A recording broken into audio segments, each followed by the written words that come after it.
All right, so 2026 is the year that the automated ball strike system is in the major leagues for the regular season. We've been getting another close look at it here in spring training, and in this video, we'll take a look at the early results, the good, the bad, the ugly, and all of the logistics in between. Let's dive in.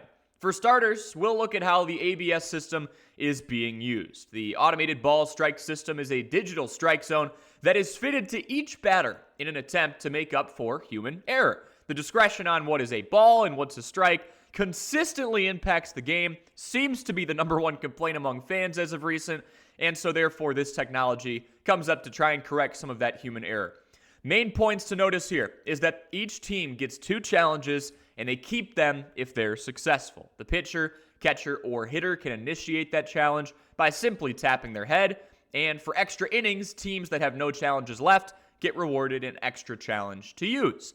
To get some context on what we can expect in a regular season setting, let's first look back at everyone's favorite experimental grounds, minor league baseball. In 2025, AAA organizations used this technology in their regular season, and sure enough, the overturn rate was nestled right in at 50%.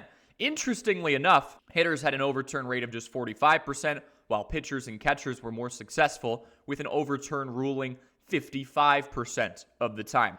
We've seen more of the same through the first week of spring training, as batters had a 48% success rate and fielders succeeded 55% of the time to bring that overturn percentage up to 52%. I do want to take a quick moment to say, while we're using technology to correct human error, it's pretty impressive that the handful of pitches that pitchers, batters, and catchers decide to challenge are still only getting overturned about half the time. These umpires are pretty dang good at what they do.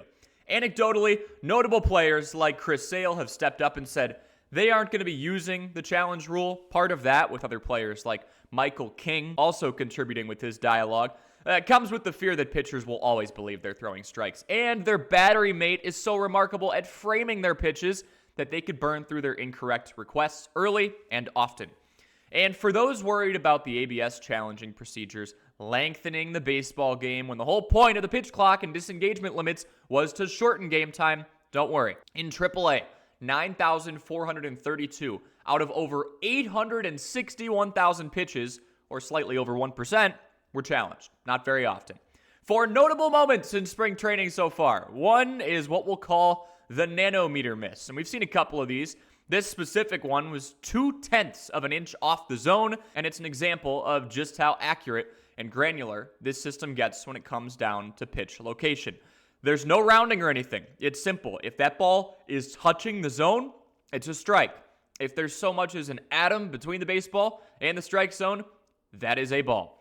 There was also an instance where 5 straight ABS calls were overturned in a recent contest. Much like the umpire scorecards that you'd see on social media after each game the last few years, this technology is going to hold umpires with certain zones accountable.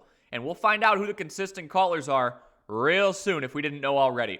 Lastly, there was actually an ABS malfunction to start spring training. Now, when I think about this system possibly glitching out, my mind immediately goes to an incorrect reading.